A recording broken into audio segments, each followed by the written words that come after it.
Hello students, आपका स्वागत है हमारे यूट्यूब चैनल यश लाल एग्ज़ाम्स पॉइंट में। और आज की यह वीडियो आपके लिए बहुत ही महत्वपूर्ण होने वाली है।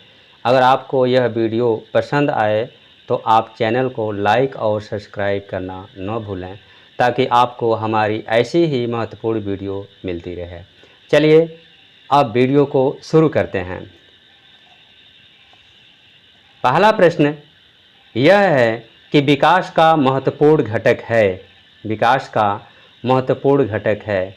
इसका विकल्प है आय है क्या, औसत आय है क्या, राष्ट्रीय विकास है क्या, उच्च विकास है क्या। बताइए क्या होगा। विकास का महत्वपूर्ण घटक है तो मैं बता दूं कि विकास का महत्वपूर्ण घटक आय है। विकास का महत्वपूर्ण घटक आय है। आय है प्यारे बच्चों, विकास का महत्वपूर्ण घटक आय है, क्योंकि आय के बिना विकास संभव ही नहीं है। इसलिए विकास का महत्वपूर्ण घटक आय होगा। चलिए अगले प्रश्न की ओर चलते हैं। अगला प्रश्न है, विश्व विकास रिपोर्ट कौन प्रकाशित करता है। विश्व विकास रिपोर्ट कौन प्रकाशित करता है। मुद्रा बैंक करता है क्या, विश्व बैंक करता है क्या, सहकारी बैंक करता है क्या, एशिया बैंक करता है क्या। आप बताइए क्या कौन करता है। तो विश्व विकास रिपोर्ट जो प्रकाशित करता है वह विश्व बैंक करता है। कौन करता है, विश्व बैंक करता है। विश्व बैंक करता है। और चलिए विश्व बैंक की स्थापना कब हुई है। विश्व बैंक की स्थापना कब हुई है। तो विश्व बैंक की स्थापना जो हुई है, विश्व बैंक की स्थापना जो हुई है,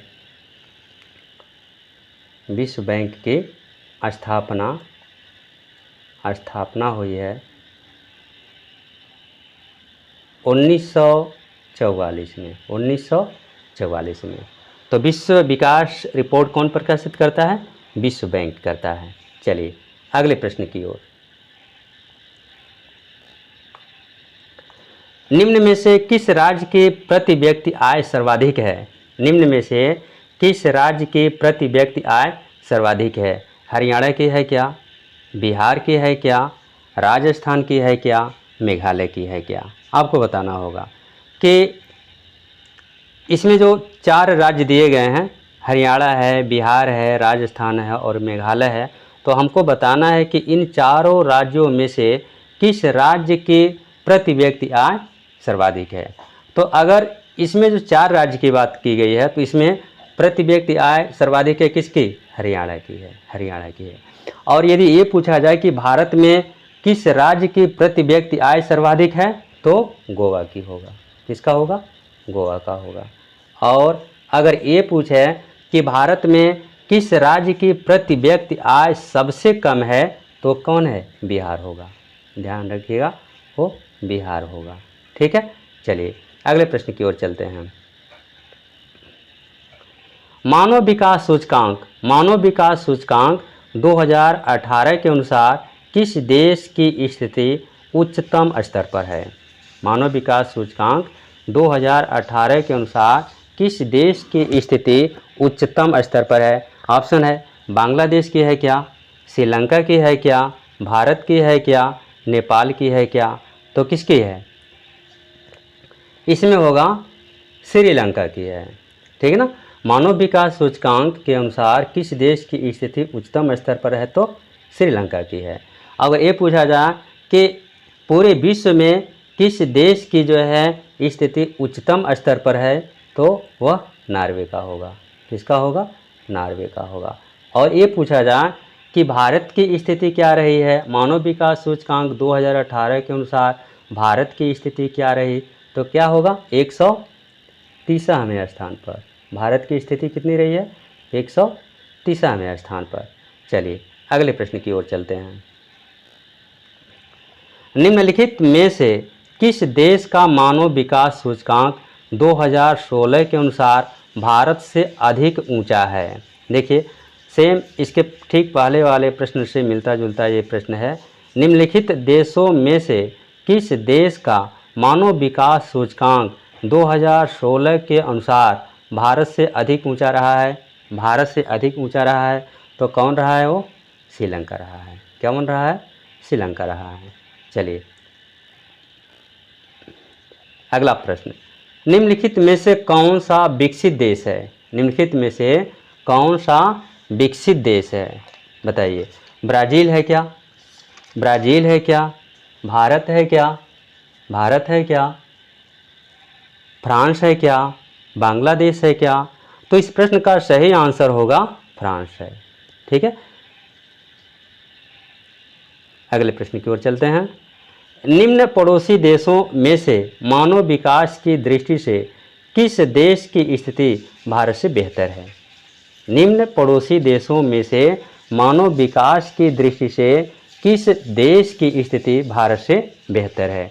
तो इसमें ऑप्शन है बांग्लादेश है क्या, श्रीलंका है क्या, नेपाल है क्या, पाकिस्तान है क्या? तो क्या होगा? श्रीलंका है। क्या होगा? श्रीलंका है। चलिए अगले प्रश्न की ओर चलते हैं। सामान्यतः किसी देश का विकास किस आधार पर निर्धारित किया जा सकता है?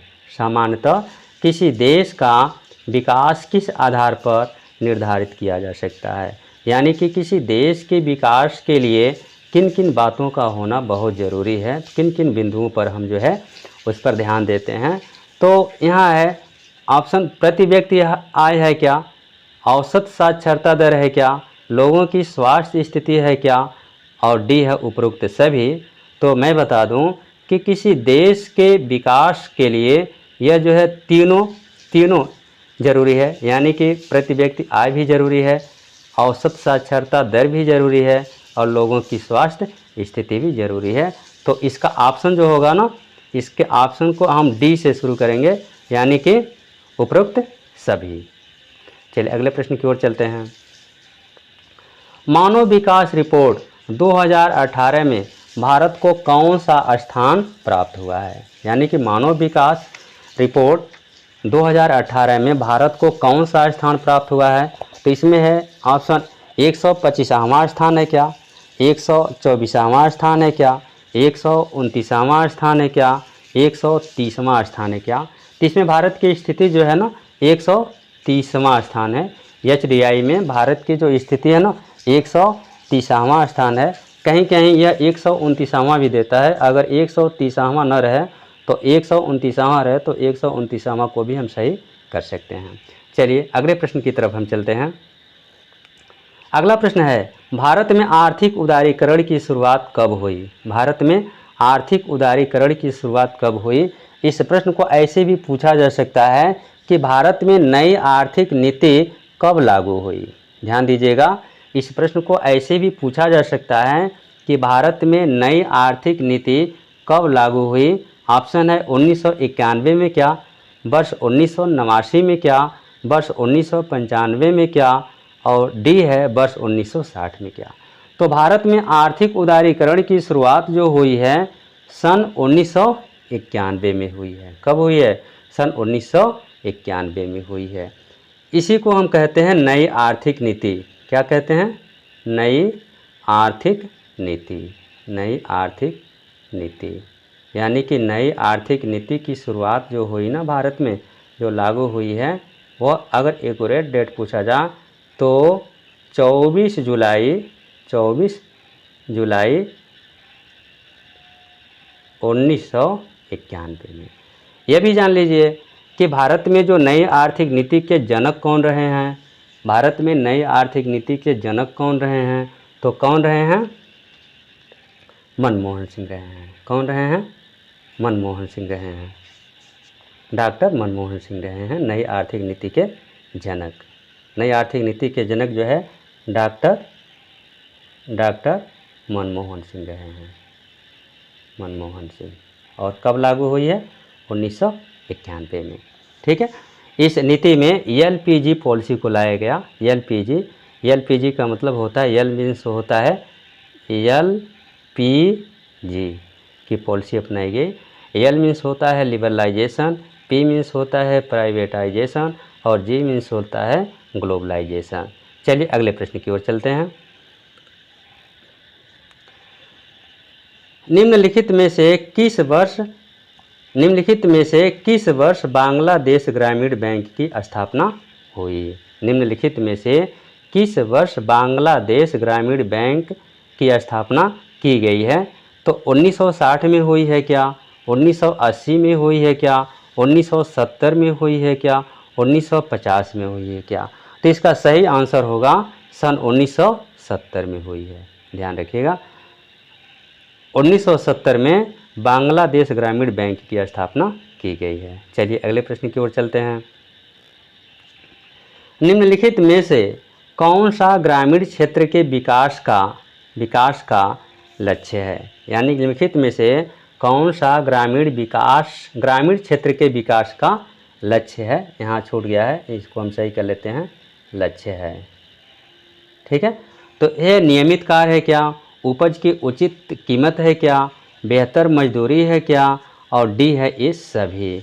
तो ध्यान रखिएगा, ग्रामीण क्षेत्र के विकास के लिए यह जरूरी है कि लोगों को नियमित कार्य मिले, उपज की उचित कीमत मिले और बेहतर मजदूरी भी प्राप्त होनी चाहिए। तो इसका जो सही आंसर होगा वो क्या होगा, उपरोक्त सभी, यानी कि ये सभी। चलिए अगले प्रश्न की ओर चलते हैं।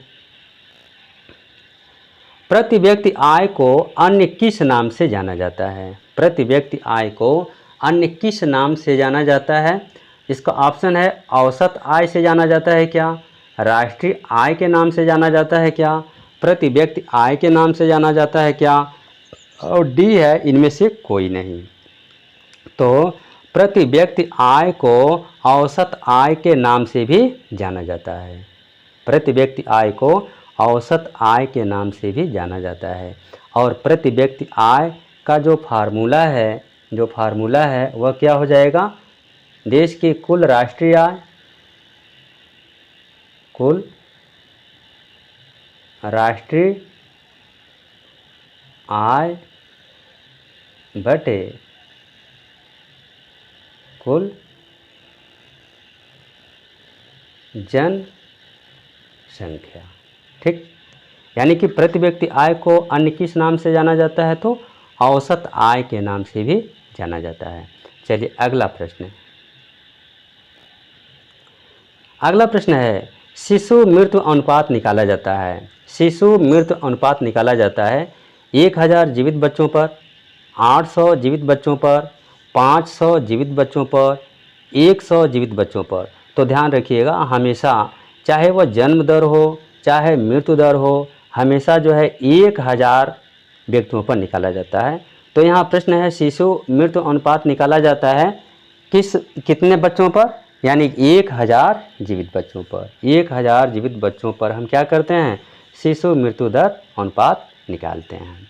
चलिए अगले प्रश्न की तरफ। अगला प्रश्न है, लोगों के बीच एक सामान्य विकास लक्ष्य है। लोगों के बीच एक सामान्य विकास लक्ष्य है, परिवार है, स्वतंत्रता है, आय है, सुरक्षा है। तो मैं बता दूं कि लोगों के बीच एक सामान्य विकास लक्ष्य है ना, इसका जो ऑप्शन है वो क्या होगा, सी सही होगा, यानी कि आय है। ठीक है, आय है। चलिए अगले प्रश्न की ओर चलते हैं। भारत के किस राज्य में साक्षरता दर सबसे ज़्यादा है? भारत के किस राज्य में साक्षरता दर सबसे ज़्यादा है? ऑप्शन है, केरल है क्या, बिहार है क्या, उत्तर प्रदेश है क्या, पंजाब है क्या? तो भारत के किस राज्य में साक्षरता दर सबसे ज़्यादा है, आप लोगों को मालूम होगा। तो क्या है, वो कौन सा राज्य है, वो राज्य है केरल। यानी कि भारत में साक्षरता दर सबसे अधिक कहाँ है, केरल में है, और सबसे कम कहाँ है, बिहार में है। सबसे कम कहाँ है, बिहार में है। सबसे कम बिहार की है साक्षरता दर। ठीक है, अच्छा यहाँ ये भी जान लीजिए कि भारत की जो प्रत्येक राज्य की जो आय है, प्रति व्यक्ति आय है, तो बिहार की प्रति व्यक्ति आय भी कम है और बिहार की साक्षरता दर भी पूरे भारत में सभी राज्यों से कम है। चलिए अगला प्रश्न, व्यक्ति की वृद्धि किस प्रक्रिया से होती है? व्यक्ति की वृद्धि किस प्रक्रिया से होती है? सामाजिक प्रक्रिया से होती है क्या, जैविक प्रक्रिया से होती है क्या, शिक्षात्मक प्रक्रिया से होती है क्या, निरंतर प्रक्रिया से होती है क्या? तो व्यक्ति की वृद्धि किस प्रक्रिया से होती है? जैविक प्रक्रिया से होती है। जितने भी जीव जंतु हैं, जीव जंतुओं में जो वृद्धि होती है ना, वह जैविक प्रक्रिया से होती है। जैविक प्रक्रिया का मतलब ये होता है कि उनका आकार, उनका रूप, उनका वजन जो है निरंतर क्या होता है, उसमें निरंतर परिवर्तन होता रहता है। तो व्यक्ति की वृद्धि किस प्रक्रिया से होती है? जैविक प्रक्रिया से होती है। चलिए अगले प्रश्न की ओर चलते हैं। इनमें से शरीर का पोषण स्तर ज्ञात करने के लिए किसका जाता है? यहाँ थोड़ा प्रश्न में त्रुटि है। निम्नलिखित में से इनमें से शरीर का पोषण स्तर ज्ञात करने के लिए किसका प्रयोग किया जाता है? शरीर द्रव्यमान सूचकांक, मानव विकास सूचकांक, मृत्यु दर, प्रति व्यक्ति आय। तो इनमें से शरीर का पोषण स्तर ज्ञात करने के लिए किसका प्रयोग किया जाता है? यानी कि इसका सही आंसर होगा शरीर द्रव्यमान सूचकांक। यानी कि शरीर का पोषण स्तर ज्ञात करने के लिए किसका प्रयोग किया जाता है? शरीर द्रव्यमान सूचकांक का। शरीर द्रव्यमान सूचकांक का। चलिए अगले प्रश्न की ओर बढ़ते हैं। निम्नलिखित में से कौन सा विकसित देश नहीं है? निम्नलिखित में से कौन सा विकसित देश नहीं है? तो देखिए इसमें ब्राज़ील है क्या, फ्रांस है क्या, भारत है क्या? यानी कि इसमें 3 ऑप्शन दिए गए हैं और फिर यहाँ कोड उसका दिया है। तो हमको ये बताना है कि कौन कौन से देश जो है विकसित देश नहीं है, कौन कौन से, या कोई एक देश, इसमें से जो भी सही हो। तो इसमें दिया है ना कि निम्नलिखित में से कौन सा विकसित देश नहीं है, तो कौन सा नहीं है? कौन सा नहीं है? ब्राज़ील नहीं है और भारत नहीं है। फ्रांस तो विकसित देश है, फ्रांस क्या है? विकसित देश है। लेकिन ब्राज़ील और भारत क्या हैं? विकसित देश नहीं हैं। चलिए अगले प्रश्न की ओर चलते हैं। मानव विकास रिपोर्ट के तहत विकास को मापने का सही कोड का चयन कीजिए। मानव विकास रिपोर्ट के तहत विकास को मापने का सर्वोत्तम सही कोड चयन कीजिए। जीवित मानक, स्वास्थ्य की स्थिति, लोगों का शैक्षिक स्तर। यानी कि मानव विकास रिपोर्ट के अनुसार विकास को मापने का जो सर्वोत्तम और सही कोड है वो क्या है? जीवित मानक है क्या, स्वास्थ्य की स्थिति है क्या, तो लोगों का शैक्षिक स्तर है क्या?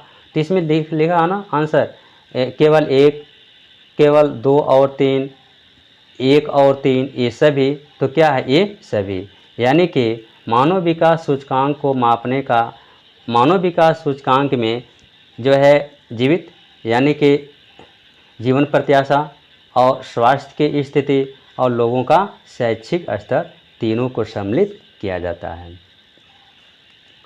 तो उम्मीद है कि यह वीडियो आप लोगों को पसंद आया होगा और आप हमारे चैनल को लाइक और सब्सक्राइब करें। ऐसे ही महत्वपूर्ण वीडियो आपके लिए हम लाते रहेंगे। धन्यवाद।